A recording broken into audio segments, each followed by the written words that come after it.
Hey everyone, and welcome to another DIY agent interview. I am thrilled to have Chris Bowers, an award-winning real estate agent and top producer in Arizona, here with us today. Chris has received the prestigious Best of Zillow Premier Agent Badge. He's been ranked as one of the top 1% of realtors in the state. He's got a wealth of business knowledge. He owned his first retail business and operated it at 16. He owns, I think, 20 single family rental homes now. Yes. Which is amazing. You got 86% of your business coming from referrals, repeat customers. You also host and started a podcast, Agent Excel. Is that right? That's correct. Agent Excel. Awesome. Chris, pleasure having you here. Thanks And for maybe having me, just Matt. Yeah, maybe just kick it off and just give us, I know I kind of gave you an intro already. Hopefully I did a good enough job. But maybe just tell us a bit more about you and kind of your backstory. Yeah, so got into real estate 17 years ago. So I'm 39 now. So I got into the business when I was 22. Wasn't really school wasn't my thing, man. So I was a C and D student, sometimes got Fs, and just I had no interest. Thankfully, I had parents who were entrepreneurs, had uber successful companies. So they didn't really care about what I did in high school. They knew I was probably going to be an entrepreneur. So I about 22 got into real estate, and first year I think I closed 6 transactions, and it was still about the same amount that I was making working a whole entire year at my other job. And from there it just went from 6 deals a year to 15 to 30 to 40 to 80. 2021 I closed I think 157 units. Wow. Last year I closed 106. I changed my business model a little bit, so we actually kept more profits, but I closed less. But so last year I think I ended up with 106 units closed, and here we are. So it's a new year. I feel like as a realtor, you start that new year and you're like, I got to do this again. I got to do Completely this again. resets. And you do. So yep, you got to keep signing up and doing it again. Yeah. So sorry, that 106, was that you or was that your team? That's it's through the team and me. So like Gotcha. I'll probably pull off this year 90 of those units. Gotcha. So I still personally produce at a high level. Thankfully, I have a showing partner. So that's really like my model now, just because I do get a lot of referrals. So I have a showing partner that I pay a salary to. So like when I do a buyer consultation, in those consultations, my showing partner's there, and I basically let them know that once you leave here, I'm going to group text everybody. And when you want to see any properties, just group text. And Nathan, my showing partner, like gets all that stuff scheduled. So I'm able to actually handle a lot of buyer clientele without having to actually, show up and show homes every single day. Gotcha. And do you do more buyers or do you cater towards more sellers or? No, I've always actually been more buyer. So I'm probably, 80-20, if not more percentage buyers. So that's just always been my business. Gotcha. Probably always will be. Interesting. And do you enjoy that? Because I know everyone's always like sellers, sellers, sellers. You know what? I've never had any problem with it. I've always thought like, man, like could I focus harder on getting more listings? Sure. I've just always had a really good book of business, and 80% of it's probably been buyers. So I've never like argued with it. And I think that's why with my showing partner right now, like if you kind of think about the buyer, like from beginning to close, I mean, 85 to 90% of the legwork is just in the showing of properties.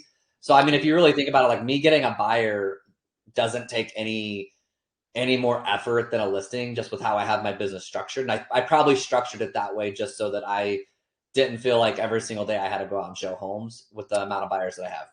Yeah. Yeah. That would be intense doing 90 all by yourself with no assistance. That would just be no time for anything else. And I know you have your other businesses too. So I'm sure Yeah, you got to kind of balance those two. it you know, it's a juggle, but I mean, I have a really good personal life. I mean, I don't say this in any way to brag, so please note I'm trying to give like, anybody who has a limiting belief, I'm just trying to challenge it. But I'm like last year I went on 20 vacations. I have a lot of personal production that I'm doing. It's not actually through a team. So it just shows you that if you have, like a boots on the grounds of somebody who can show properties for you, how you can still do like a lot of travel, really stay in tune with like your family if you have one. go to church if you go to church. Like that's really like my ultimate goal anymore after 17 years in the business is like, how can I have all these priorities in my week and not compromise them because someone wants to see a house? And I think that's really cool if you sit back and think of it and say, I feel like I should have other things that I can do in the week outside of work. But then I also feel like that client deserves to see homes during that time. Right. And if you just don't, if you just reconcile that right there and say like, hey, I can do everything I want to do in my week personally and they deserve to look at homes during that time. And if you have the right structure, and especially with like the apps, I don't know if every state has this, but like we have the app Show Annie here in Arizona. And then it's in a lot of other states, but I personally don't use it because I have a salaried showing partner. But like if I was an agent right now and I wanted to still go on date night with my wife and go to church on Sunday, like anytime buyers wanted to see properties during those times, I would just be using that Show Amy. It's like an app like Uber, and just put it in there. Someone shows the property for you, and anybody who challenges me on that and says like that won't work for them, I'm like, it will. I had my mom yesterday out looking at properties with my showing partner. So I mean, like it can totally work. That's interesting. When did you switch that model of using a showing partner? Because I'm assuming like most agents I've talked to and dealt with, they're all doing it themselves still. So it was about a year and a half ago. So I kind of had this fork in the road where I had to make some decisions. And I had this conversation with this gentleman. I was actually in Huntington Beach, I remember specifically. And I was at a restaurant. I walked out and I had this call with this guy. His name's Frank Klesitz. And he's someone that a lot of my friends know. And he's just a cool guy to have a conversation with. And he was asking me some questions. He's like, well, what do you want? And I said, I want this. And then I want to travel. And he said, well, what else do you want? I'm like, I want to close 150 transactions. Okay, what else do you want? Well, I want those transactions to go through me just for the profitability standpoint. And then we started having a deeper conversation. He's like, well, why couldn't you have it all? And I was like, well, what do you mean? I was always coming from this like limiting belief that I had to sacrifice one thing to get the other, until like he challenged me, like, if you just sit down on a piece of paper and write down like what you want. And I'm like, yeah, I want to close 100+ units myself. And I want to take 20 vacations a year. And I want to go to church on Sunday. And I want to do date night with my wife on Thursday night. And I want to, have a day off. And when you look at those two, you feel like you have to like compromise one for the other, because you're going to go like, usually you would say like, if I'm going to close 100+ transactions through myself, and it's then like I have these things that I want to do every single week, you think like one has to sacrifice. And I'm like, no. So I just sat down on paper, like you told me, and just kind of like plotted it out. Like, what would this look like? And that led into, having somebody that I just paid salary that would show homes for me. And I realized like at the end of the day, I love traveling. And I realized that I also like, I don't have any problem working while I'm out of town. So the only challenge I had to overcome was actually having like boots on the ground to show homes. Gotcha.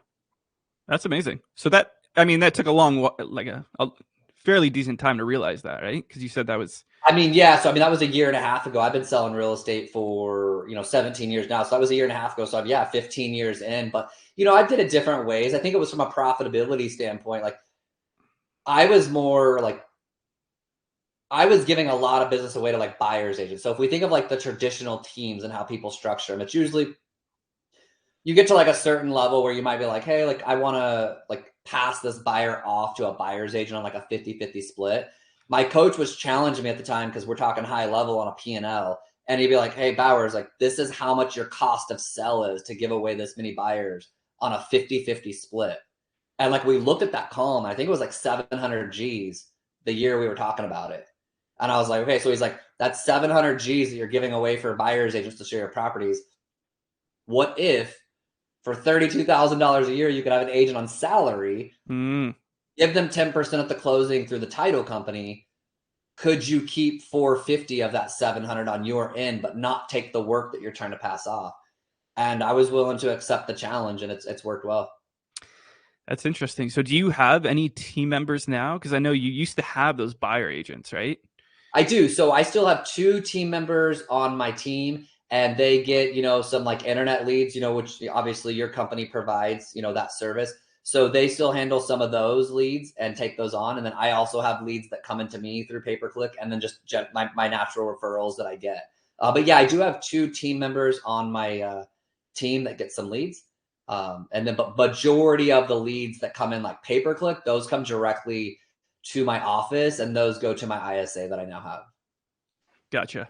And is the plan to grow that team, or are you going to stick with this kind of lean model? This lean model, man, is like really cool. I mean, from a profitability standpoint, I think the thing I was always like wrestling with was, you know, we think that we have to like actually close more real estate to make more money. And when you realize like, and for someone closing like 5 or 6 deals or 25 deals, that's probably the case. Like you probably need to close more units to make more money.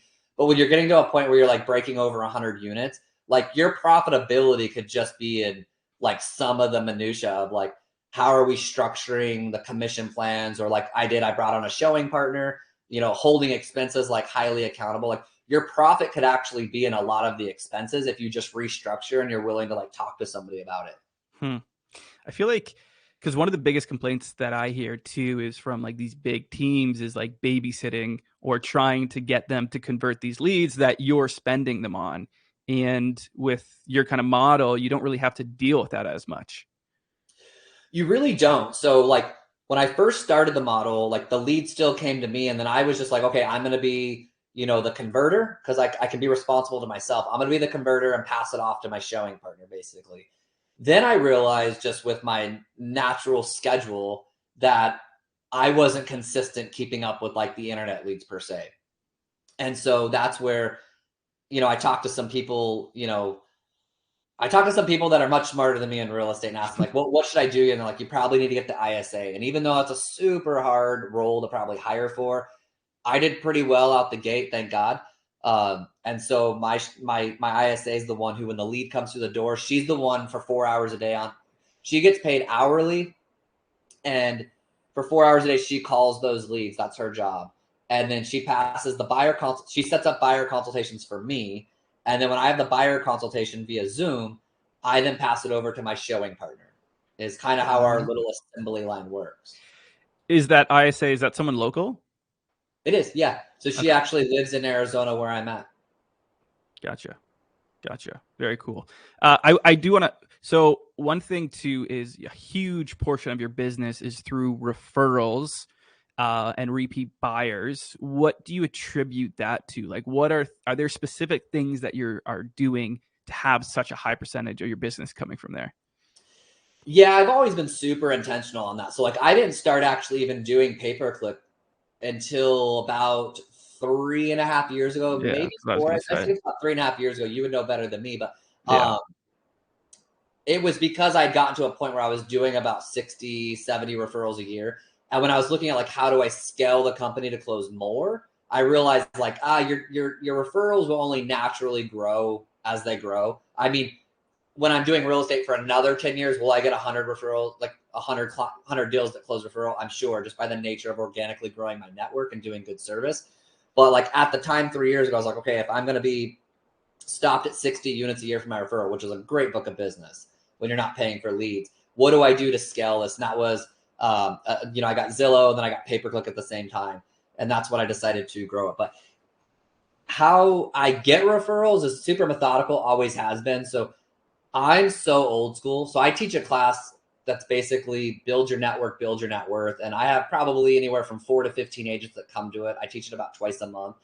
And I actually have an online boot camp. If anybody wants to go there, it's totally free. Yeah, grab that link after. Yeah, and you can send it out. It's free. They just sign up and it's like they'll see like the 2.5 hour class that I teach. And then it's like 8 modules that just teaches them how to break that down. But basically it's just, I'm super old school. So I'm a lot of print.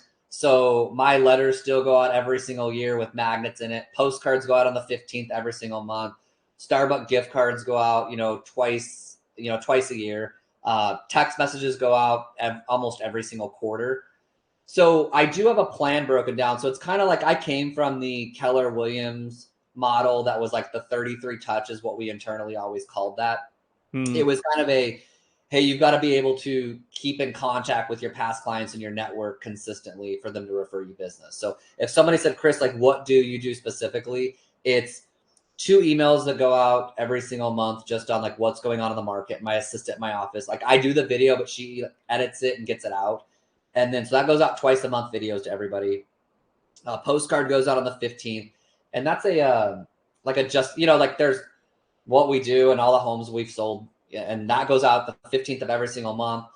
Once a year, the letter goes out with a magnet. Then we'll do New Year's cards. It's pretty personal, nothing business on it. We'll do settlement statements in January for everybody who closed the last year. We'll mail those and email those. And it's a system. And like I said, I'll include the link that you can put in the show notes.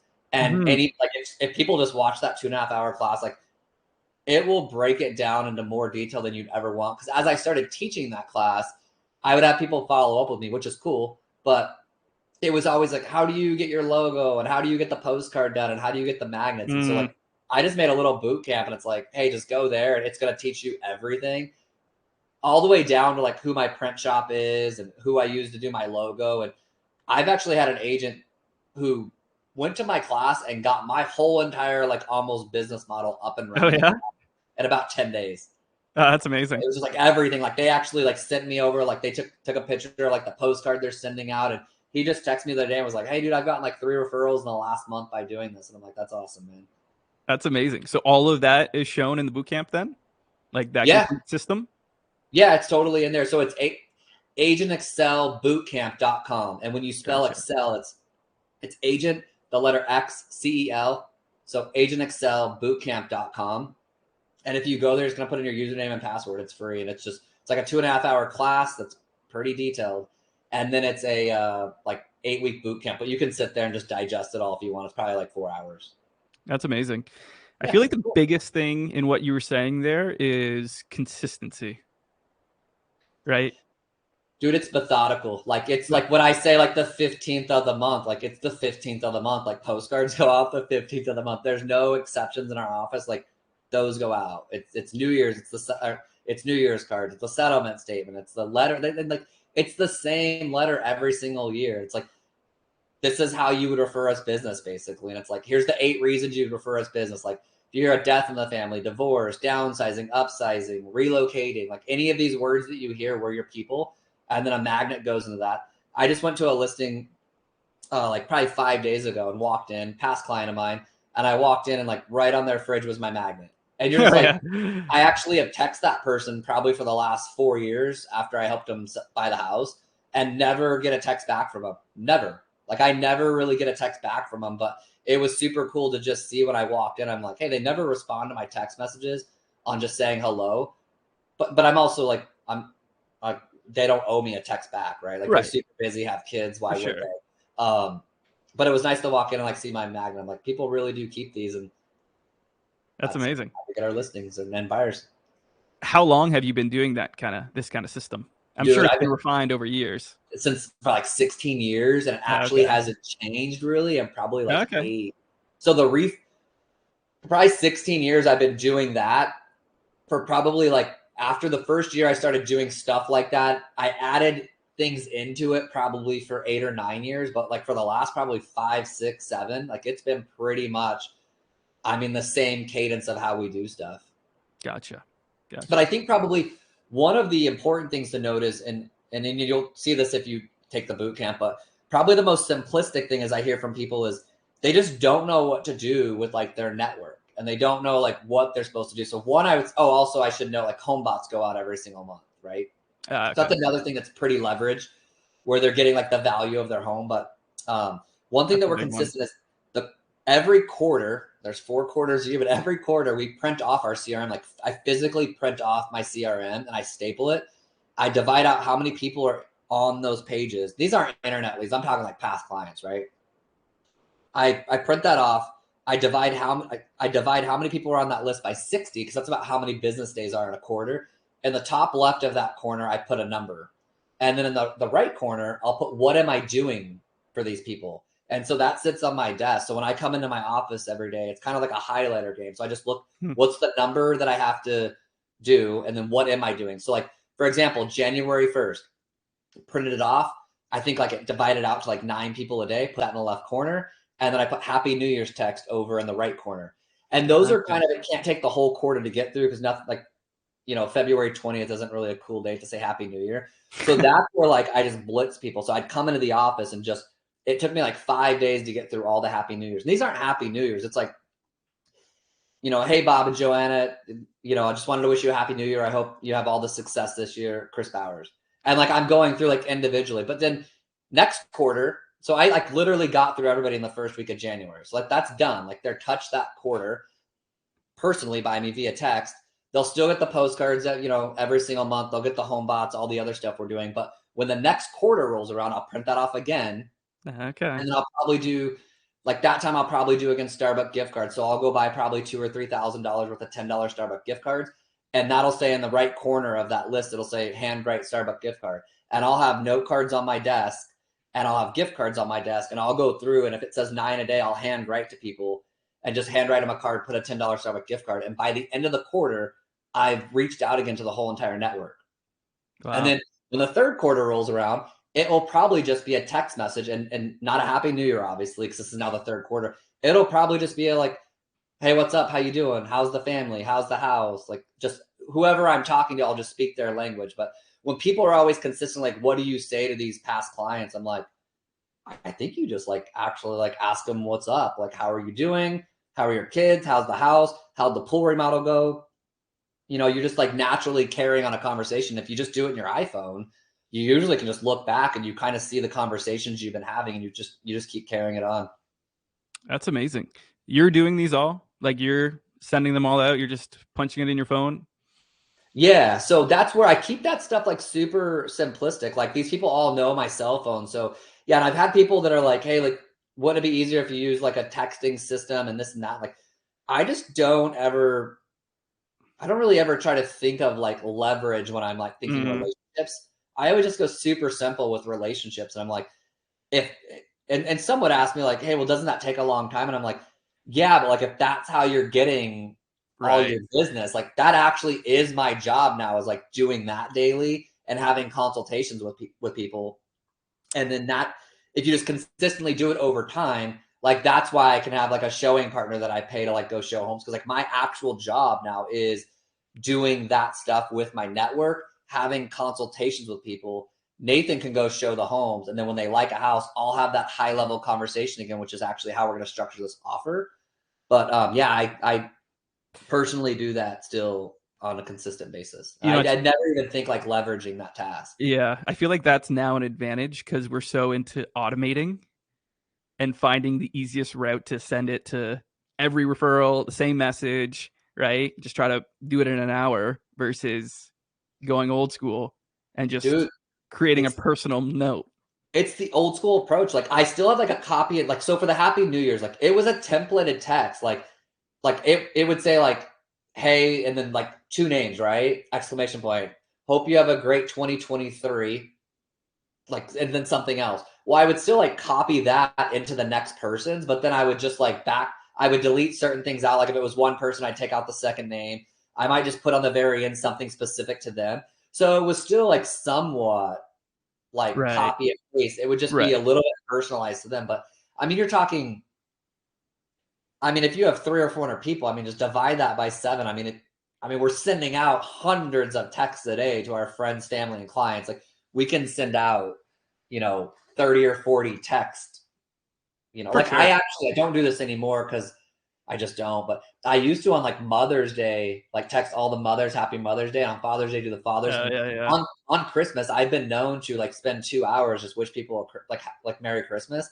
That one was probably, as I've gotten more like just mature in life, I realized like that Christmas is for me. So like Yeah, I yeah. wish them Merry Christmas like 2 days before. But I actually used to like go to that level of like, hey, I'm gonna spend 2 hours. Like I think it's different when someone gets like a Christmas text message from you on Christmas. Like It's I rare. don't know, it's hard to say that's not personal. No, I think that's a big thing. And I feel like that's such an advantage is being the personal, right? Like the postcards, all that kind of stuff is easy to do. It's just kind of like sending the personal text or email that you can tell is not just templated.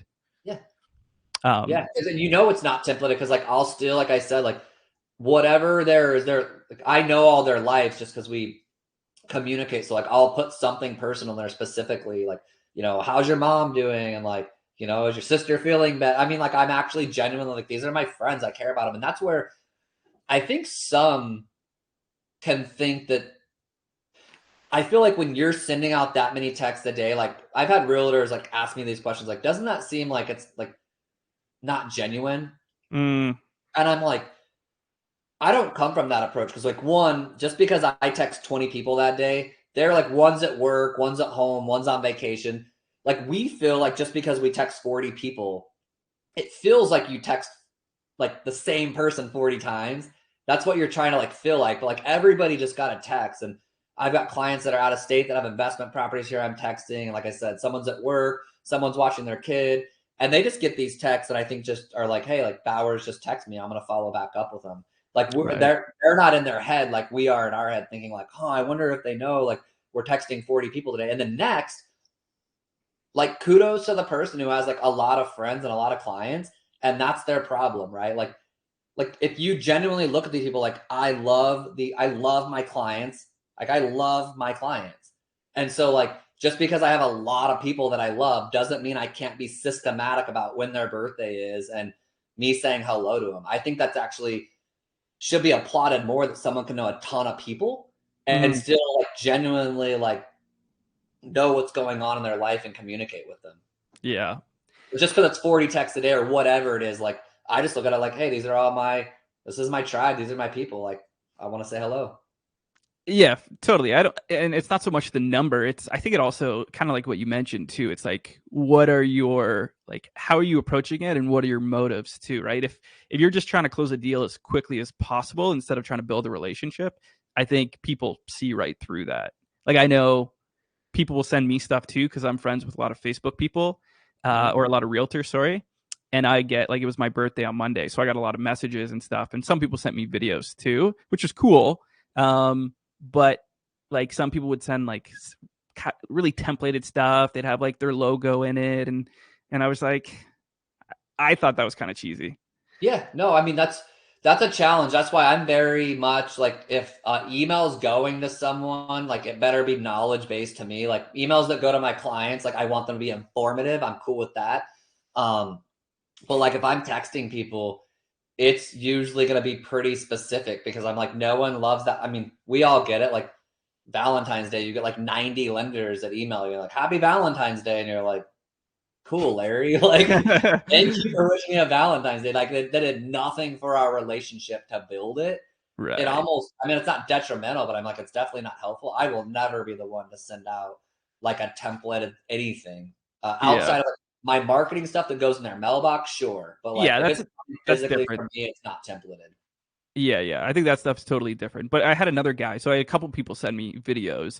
The one guy totally templated, didn't say my name, just said like, "Hey, I'm Bob from EX." Not, it actually wasn't EXP. It was from something other company. And then Uh-huh. another guy, not branded whatsoever. He's just like in his car. He's like, "Hey, Phil, I just wanted to wish you a quick happy birthday." And I was like, "That's so much cooler to me. That's so much more authentic."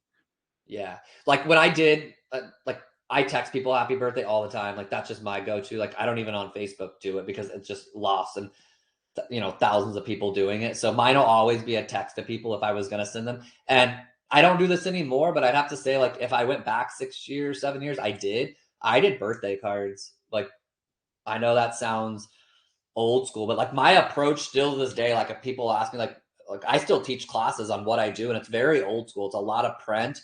It's a lot of just manually texting and it's worked for me and I'm not probably going to change it.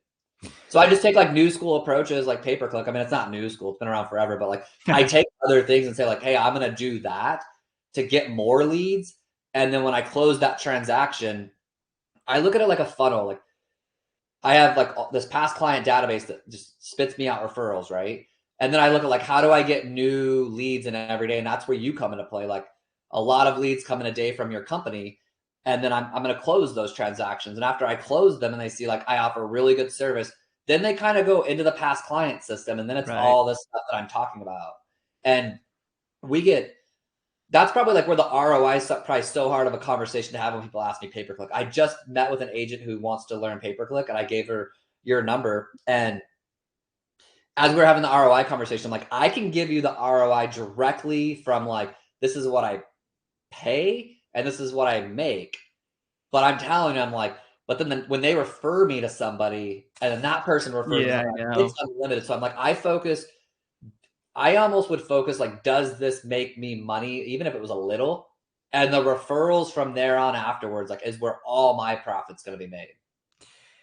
Yeah, that's 100%. I think, and that's why we always say like pay per click. It's like a snowball effect, right? So even typically like in the first year, it's a little bit slower. Maybe you only get a few deals, but then after that, it kind of builds because the buying cycle is long, and then people will refer you, and then those people will refer you. Obviously, assuming that you're a good agent and have good follow up systems, but the ROI is way bigger than what people like their closing rate.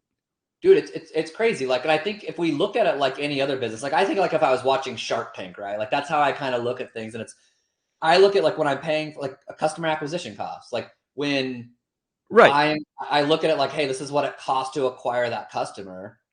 And then me doing good service, now I just got to do these things throughout the year. And if they refer me one person or come back in 6 years and sell it, and I make a $26,000 commission, like it cost me that much to acquire this customer. And then all the referrals and their repeat business, like that's just bonus. Yeah, yeah. That's really what you have to break it down to is what is their lifetime value of that. So if you expect to get at least 2 deals or a referral out of it, so 2 deals, find the average, and then that's your cost to acquire a client. Yeah, like for example, one of my clients, I remember, and this was before I had the ISA, so we're probably going back 14 months ago. I remember being on my back patio at my house by the pool. Lead came in, called him, talked to him. I've helped that guy buy 14 homes. This is a Google, right? He Google doesn't pay ads for it. Like this is, or and when people are bingo. like, "How'd you do that?" I'm like, "You call this guy at asterisk. Here's the number, and then you call this company called Real I Geeks. can't Here's their I number." can't And, guarantee everyone will get that guy. and then people are like, "Well, couldn't you just cut out the middleman, the guy who does like the asterisks?" And I'm like, "Yeah, cool." And then go for sell by owner, like have your clients talk about for sell by owners, and just like, do you realize that people do have a high level skill, and you should pay them for that? So like that situation, like that's just one person that I called back sitting on my back patio by my pool. And I've closed 14 homes with that guy. And he's like now like we go to lunch, he's my dear friend. That's And awesome. it's so like crazy to think of that Siva is my like really good friend now. It's like not only did I like help him buy a lot of real estate, but the dude's my friend. We text all the time. And like That's he goes amazing. back to Sri Lanka, his home country. Then we have to use WhatsApp and we text through that, not his Verizon phone. It's like when people ask about paper, I'm like, this is so much more than me than money. Like these are like my friends I'm meeting. Just buying friends. That's all it is. We go to lunch. I genuinely like love this dude. That's awesome. Speaking of pay per click, so just because obviously the DIY is a lot about digital marketing and stuff like that too. So when you started with pay per click, do you remember how much you were spending? Yeah, I think I gave you a $1,500 budget when we started, and I Yeah. think I scaled that. I feel like I scaled that to 3,000 pretty quickly. Yeah, Um, I think you, if I remember correctly, so you went to 1500, and that was just you, or did you have other people? I can't remember. that's a good question. It was probably just me at the time, man, because like I actually started getting agents when my Zillow account got bigger. Like we have Flex in Arizona. It's like you don't pay for Zillow leads anymore. You actually like get their Gotcha. leads. Got to convert at a certain level, and you just got to pay them a referral fee. Right. So when that started happening, like in 2020, I got that account. I was one of the few agents that kept that account for a long time. And that's when I had to start like actually bringing team members on, because it was kind of more like how many team members you have is how many leads you'll get. And then I don't have that account anymore, actually, thankfully. And so I haven't had the need to really like have the team members. So when I was doing the 1,500, that was just me. Right. I probably got up to like 3 or 4 G's while it was just me. Yeah, yeah. I think you topped, I think with a team, I think you might have topped off at like 10 grand Yeah, the at highest I one paid at point when you're really 10. Yeah. going. And we're But actually probably going back to that. So that's probably coming across someone in your office's so, email in probably the next week or two. Is we're probably going to go back up to a $10,000 budget. I think it's needed right now in this market, and I'm just kind of like an all-in person on that kind of stuff. But yeah, so but here's the funnier story, Philip. Is I think it's the funnier story. It's a probably a dumb business decision, but it's the way I've always ran my new love. Like anytime I implement a new leg, this is how I do it. And so I was just getting referrals at the time, and it was probably like 60, 70 referrals a year. And that's when I said, hey, I want to close more transactions, right? I wanted to make more profits so I could buy more investment homes. That's my passion. And so I said, where am I going to get this business? And I said, I could go buy Zillow leads, which I started. I remember still talking to my wife at our old house in the pool, and it was, let's buy some Zillow leads and let's start pay-per-click. And she was just like, okay, like, do you think that's a good idea? Like, just asking me all those logical questions, being my partner. And I went both routes. And so what happened though is like a month after I got this, I was paying for Zillow leads. They transferred that over to like grandfathered in. Anybody paying now got the leads given to them. But what was cooler was the pay-per-click. So for about 4 or 5 months, leads just came into my Real Geek systems, and I didn't call them. I know I've told this to you before, but oh yeah, I was kind of testing out, and I make a really good living off my referrals. So I was kind of looking at this like, like I'm gonna test this out. Like, what would this cost? Like, what is the ROI if you like physically never speak to these people? Like, if you just bought leads and they came into the system and the auto emails got sent out and maybe one auto text message, could you actually make an ROI? And I found out that yes, you can. Not a great one, but you can. I was like, and if you could make an ROI off the initial one without ever calling anybody, then once you close them and then they refer you to somebody, you actually would make your profit then. Because I'd always have these conversations like in the Real Geeks I know. I forum. remember this. I'm not part of it anymore, but I was always asking people like, are you equating like your dollar per hour with the follow-up? Because people have this like buy until they die philosophy, and I'm like, sign me out of that. Like, I Right. don't want nothing to do with this buy until they die philosophy. So I would always say like, if you're spending 3 or 4 hours a day to generate a deal, like you've got to factor that into like your cost of a lead because your time is worth money. So I was just trying to kind of do a science experiment and investment. Like, how could I get leads coming to the door and just get someone to email me to raise their hand and say, I want to buy. And I Right. had enough of those to make a profit. And so that was cool to see. Well, what happened is one day at my old office where I was at, me and one of my buddies there, wasn't on my team. He was just asking me what I'm doing. And I was like, oh, I'm kind of doing this and this. And he's like, what are you doing with those internet leads? And I'm like, they just sit in that cute CRM right there, and that nothing happens. He's like, are you The closing daily deals? property alerts. Yeah, and I'm like, I'm selling homes with it. And he's like, do you call him? I'm like, no. And then he knew me, so he's like, Bowers, you're not calling him? I'm like, no. And he's like, well, why don't I call him? And then I'll just give you 50-50 splits. I knew this guy. I trust him so much. And so I knew there was never a question of his integrity. So I was like, I don't even need to be on a team with him or anything. I was like, dude, here's my login. If you close any of those, we're on a 50-50 split. I mean, the check started coming in. I didn't have a Oh team yeah. with it. So I was just like, the check started coming in. I was like, oh shoot. Like, I went from like a science project, just an experiment, to then like, and it made an ROI. Then it was like, hey, this guy in my office, I was like, just call him. When he started closing deals on him, that's when I was like, all right, he's closing many more than I was. So that's where I'm going to say like, not the best business move on how I approached it, but it's still like for how my framework works, it worked. Then I realized like, okay, I'm getting an ROI on it. Then I passed it off. I leveraged it like my natural skill is to get it to somebody. Then he started closing deals from it. That's when I realized like, oh shoot. And that's when I got referred to an agent, brought him on my team. And then in like 1 year, he did, I think like 29 deals, and he was like not doing any. He did like 29 deals, and I think probably like 16 of those were pay-per-click. And I think his average price point on pay-per-click was 750. Like, he was really good. And I had actually told him, like, you have to be cherry picking these for your average price point to be 700. Because I know we get a lot of leads in other areas. But then I actually looked at him, I was like, I don't care if you're cherry picking them. Like, if that's what you've got to do this, do it. Like, I don't look at business the same way as other people.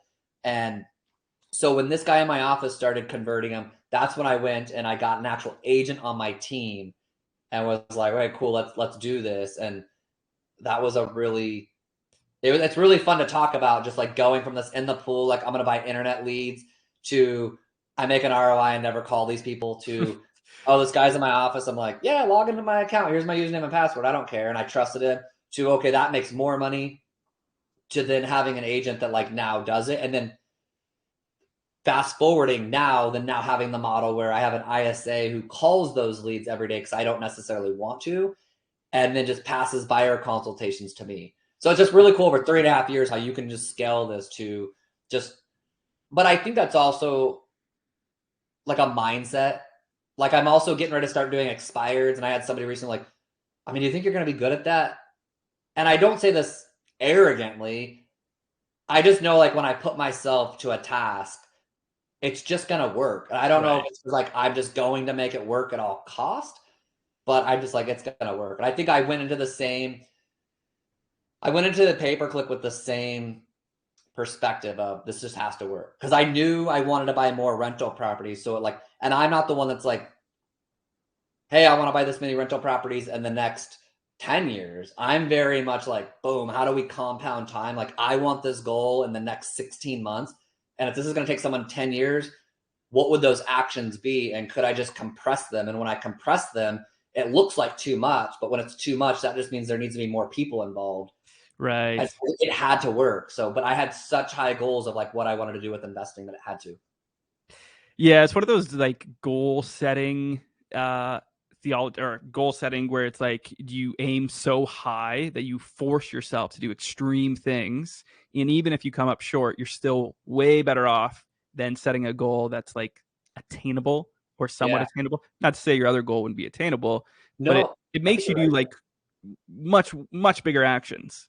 It does because it almost when you have like a high goal like that, you're almost the pressure is real. Like when you have a high goal, you realize like Netflix and chill is kind of out of the equation most nights, and then also it's like Sunday watching football for like 6 hours. I'm not like nothing wrong with it, like but when you have like this goal, like I've got to accomplish all of this year, you really start making like certain things a priority, and that's like I mean there was a 16-month run that I had from 2020 to 2022.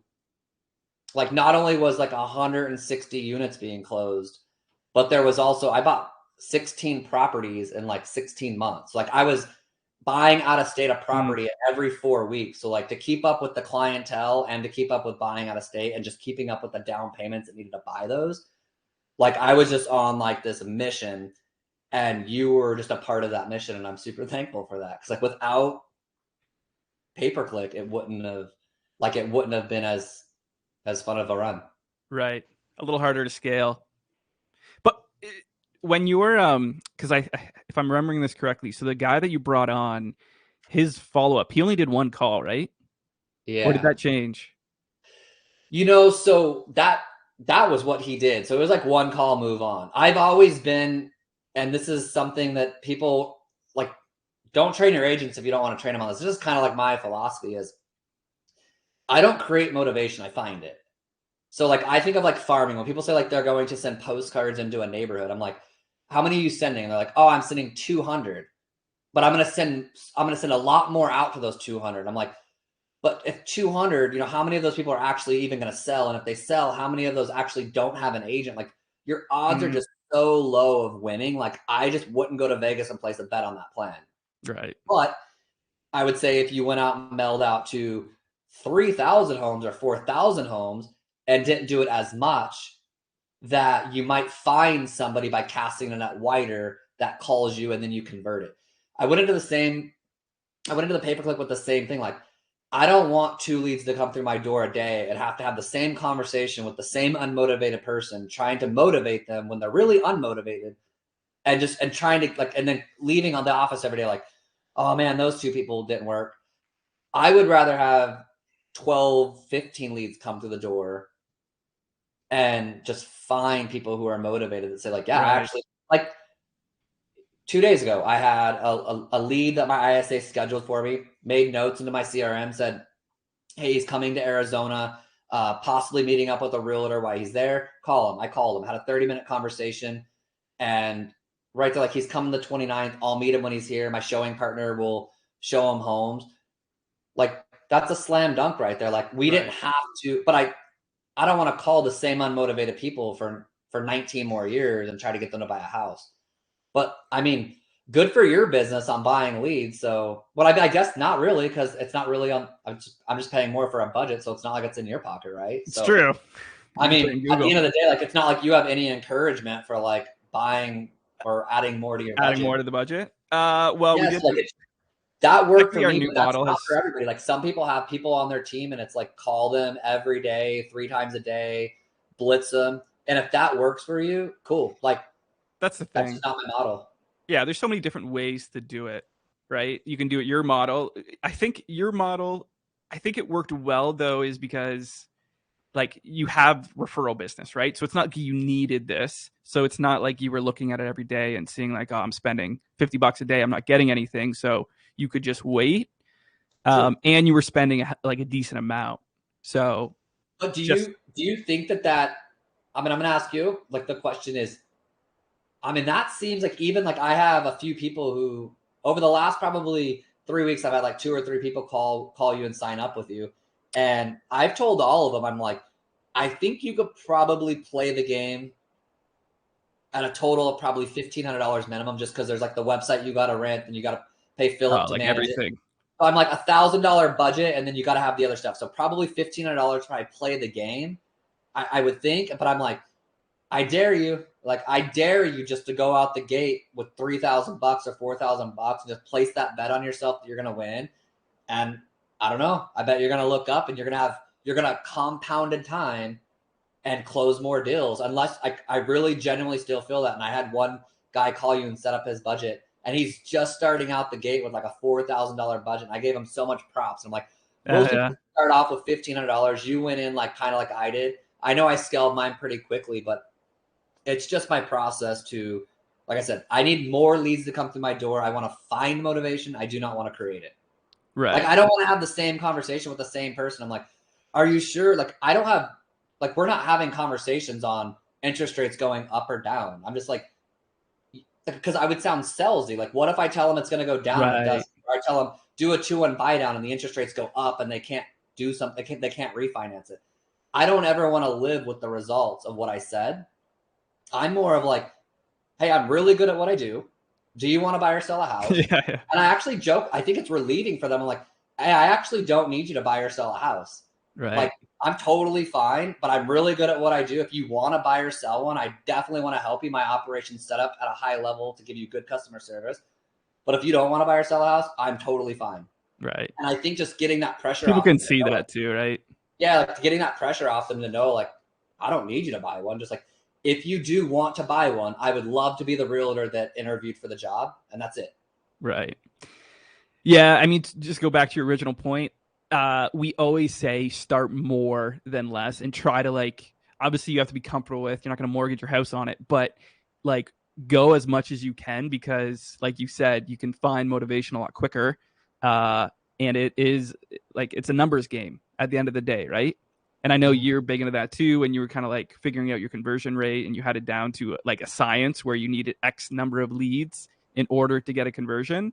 Yeah. So yeah, definitely start with more than a smaller budget. I would agree.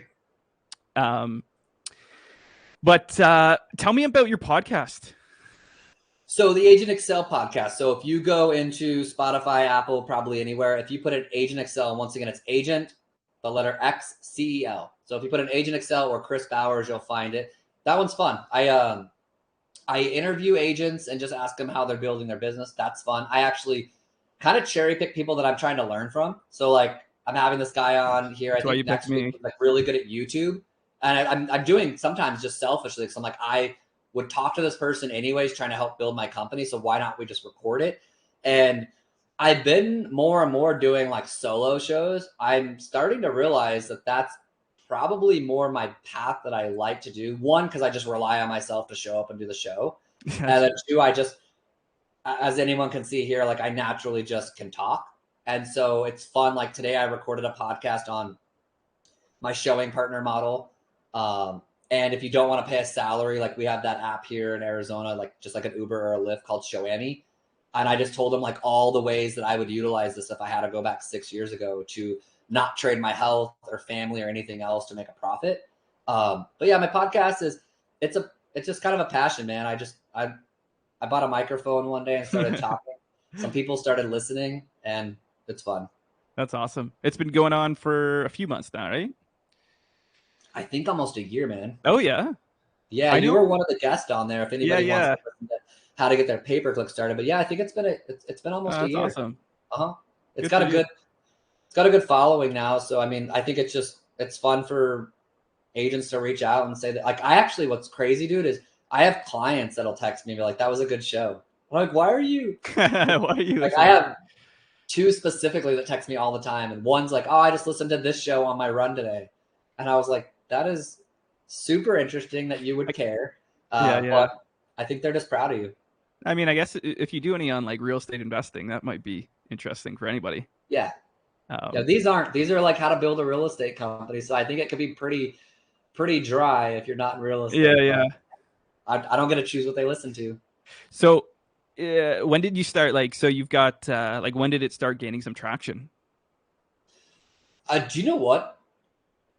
Probably after the first probably 3 months, and I haven't even logged into the account in probably 6 months and even looked at listeners. Oh, That, okay. do you know why I did that? Because the first few months I would go in there and look, and somebody told me who has a really successful podcast. I'm friends with them, and he's like, I remember when the show first started. I mean, it was like talking to a room, right? But this person messaged me and said, "Hey, like, would you show up to a room if you had like 400 people every week listening?" And I was like, yeah. And he's like, treat it like that. So he kind of gave me my framework starting out of like if people 400, 500 people showed up out the gate to listen to you and came every week, that's pretty good numbers. But then I stopped looking, and I don't even have my assistant look because I don't care. Okay. I like genuinely don't care. It's the same as like I post a lot of stuff on my social media that I don't get likes, and I honestly like I don't care. Like I have the account for me, and it serves my creative spot that I need. I make a good income doing what I do. This is Hmm. more of like I'm already naturally, I like to speak, I like to teach, I like to get a creative outlet out, and this is it. So I stopped looking because I'm like, I don't even want to know, because I'm like, whether it has 4,000 people that listen a week or it's still back to like 800 like when it started, whatever. Like I'm doing this for me and people are listening, and I hope that helps them. Yeah. And the second I start looking at the numbers, I don't know, it's going Get to turn caught into up like in a it. business, and Yeah, that's eh. fair. That's fair. Well, good on you for doing it over a year. I know it can take a while to gain traction and just being consistent, right? I think with most things, it takes a while. I know I'm going to start trying to get into YouTube more now too. So we'll see how that Yeah, goes. but it's been fun. Like, I mean, with EXP, I mean, I think I've been with EXP for a year, and I've had 17 people join up with me there that I'm helping build their Nice. businesses that aren't on my team. And I mean, that's through doing stuff like that and teaching. So it just kind of follows in my whole entire plan of what I'm doing. Awesome. So you obviously very successful. What is some advice you would give to someone who maybe is just starting out or who wants to be the level you are, but is just more kind of in the beginning stages?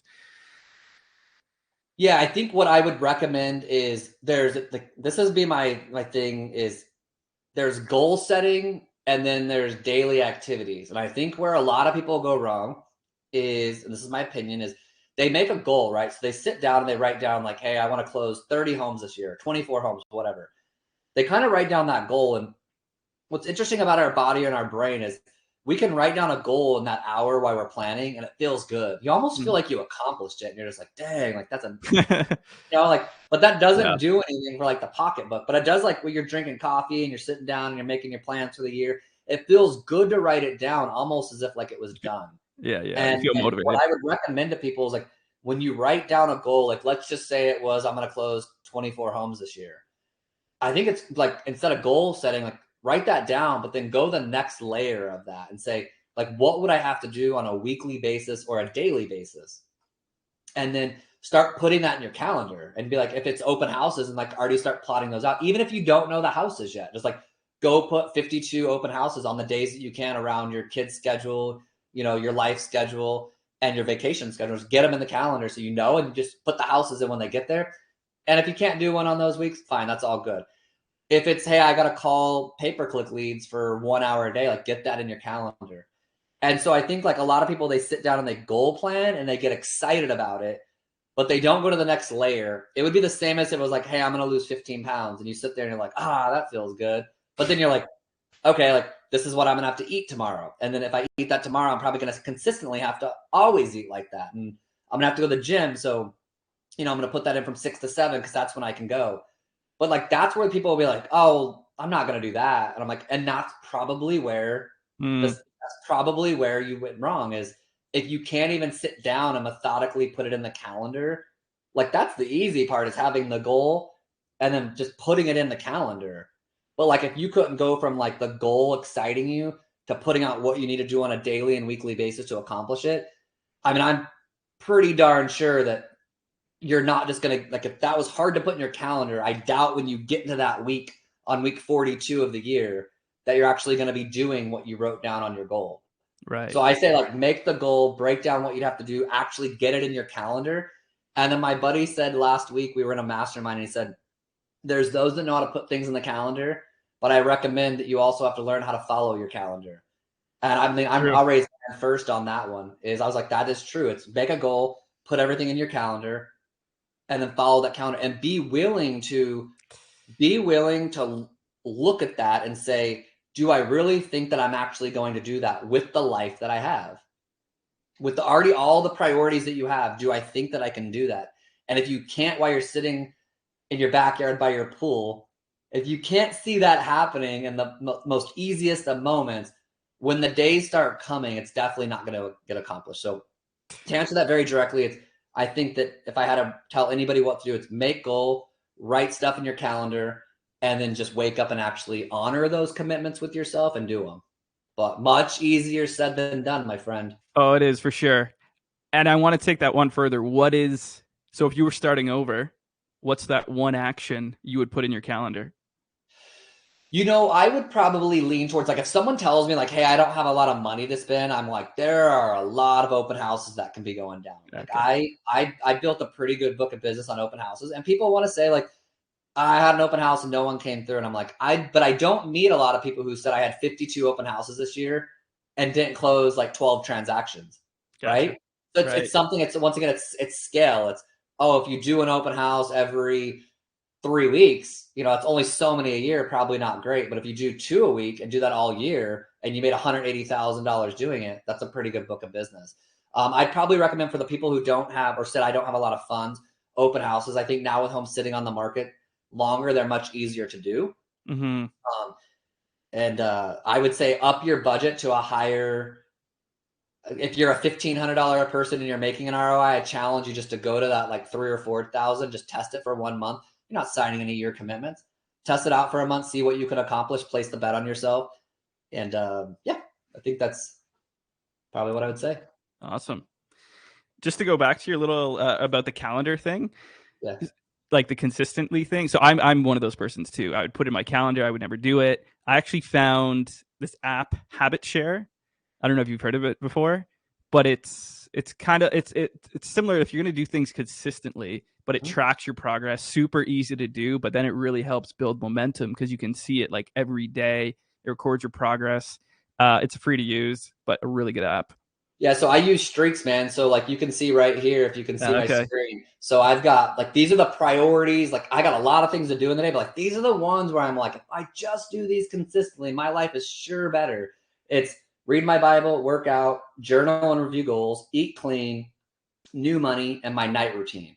And so like, for example, I'm 17 days in a row going to the gym, right? So it keeps Nice. track of your streaks on how Yep. consistent you are, but then you push the button and it tells you how many times you actually did it that month. Okay. And like, it's really like if you just said like, hey, like if I did those 90% of the year, I just think like at the end of 2023, my life would be better. And I know like genuinely, if I go to the gym, like, 80, 90% of the year, I just know I'm probably going to wake up at the end of 2023 and say like, I'm just like, I'm in better health. So I don't look at things in like perfection. It's Mm-mm. just, did I do this stuff probably 80 to 90% of the year, and let those days go. Like I got to a point where I'm like, I wasn't, it's a consistency thing, right? But I'd mess up one day and think like, oh, burn the bridge, never doing this again. And I just had to let that go. And I'm like, hey, look, life Oh man, happened. You're good. Like, get back on the train. Go tomorrow. Your streak's over, which really you're trying to win, but just get back to it. that's exactly the same mentality I had. It's like all or Oh, nothing. If but I I'm the couldn't go burn to the the gym bridge, every day, dude. I didn't want to go at all. Me too. I'm like, miss the gym today, never going to the gym the rest of Yeah, my yeah. life. But I'm like, I had, where does this come from? That's a stupid I statement. know. I had someone challenge me with that, and I've been way different. Like, Cool. and it's now been way more consistent too. Yeah, I agree. But any so it's 3 o'clock or just past 3 Eastern time. I know it's probably 1 o'clock your time. Um, any kind of final thoughts you want to leave before we let you go? Just my last thing I'm going to leave y'all with is just, and this is probably not what people thought, is just figure out how to get your expenses at home low so that the money that you make in your business, you can actually like put money away and start doing some investing. That's probably been the thing that I'm most proud of in my life, is just I have no debt outside of my mortgages. And, I have a lot of passive income that comes from my rental properties, but there were years where I could have lived like a much cooler lifestyle, right? I could have had like a lot of cool things, and I wasn't willing to do it because I'm like, my house is good, my cars are good. Yes, did I want cooler things? Sure, like anybody else. But I just stopped myself at a certain point. I'm like, this is a pretty good life I got. Mm-hmm. Any excess money that I'm going to make, it's got to go into investing. So if somebody's making a really good income, I'd say figure out how to like live a lower lifestyle and invest a lot. If you're not making a good income, figure out how to cut your expenses and make more income. But like, I'm just really on this, like trying to help everybody with this whole like budgeting of their personal finances, how to get out of debt. Because if you can just get your money under control, there's just like something about life that just gets so much simpler when you don't have the stress of money in your life. Yeah, freedom. Like if you can just figure that out right there and like focus energy on that, and then get some investments that spit you off passive income, and then get to a point where that passive income actually exceeds what you need in a month to live. I mean, you start getting to this more like sleep easy mentality. And probably more important is like how much you can actually give to people that are in need, because you actually have enough for yourself that you can go give it away. And so that's what I would leave people with, is just truly like get some type of like, you need a budget app like ynab.com or something like that, where you and your spouse get on the same page with money and just try to figure out how to make a game out of it, gamify it, figure out how to actually make more money than you spend and go invest it into whatever avenue you want. But I think more realtors need to be looking at like what's their retirement plan, and that to me is it. Yeah, that's a big one for anyone, to be honest. But not a fun conversation, man. When you start talking about budgets, people are just I like, know. I ain't doing that. And I'm like, that's all good. It's your life. That's just what I would recommend people. That's what I would like to leave people with, is let's figure out our finances better. Like credit card Awesome. debt's cool. Amazing. Well, Chris, I'm going to, in the recording, I'm going to post the link to that boot camp. I'll get you to send me that, as well as your podcast. Okay. Yeah, thank you so much for being on here. Really appreciate it. And I'll also drop, if anyone wants to reach out to you, can I drop an email or your website or something like that?